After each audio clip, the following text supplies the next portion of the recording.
আসসালামু আলাইকুম। সবাই কেমন আছেন? আশা করি অবশ্যই ভালো আছেন।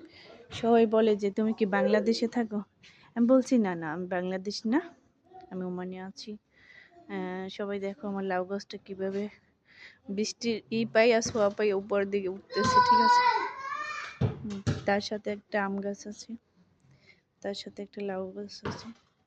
তোমরা অনেকেই লাউ করতে পারো না, তো যারা যারা না পারো আমার কাছে এসে পড়ো, ঠিক আছে? এটাই করে দেবো তোমাদের।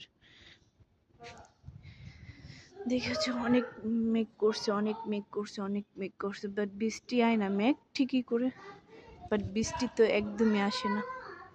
দেখছো অনেকটাই অনেকটাই অনেকটাই অনেকটাই বৃষ্টি নামে না। তো তোমরা কি এই কথা থেকে দেখতেছো অবশ্যই অবশ্যই কমেন্ট করবা। আর এইটা খেজুর গাছ আমার বাইরে, এটা বাউন্ডারির বাইরে, ঠিক আছে? এই জায়গা থেকে দেখা যায় না, ওই যে মসজিদ বাইরে, ঠিক আছে? অবশ্যই অবশ্যই তোমরা যারা যারা ভিডিওতে কমেন্ট করতেছো তোমাদের সবাইকে থ্যাংক ইউ সো মাচ।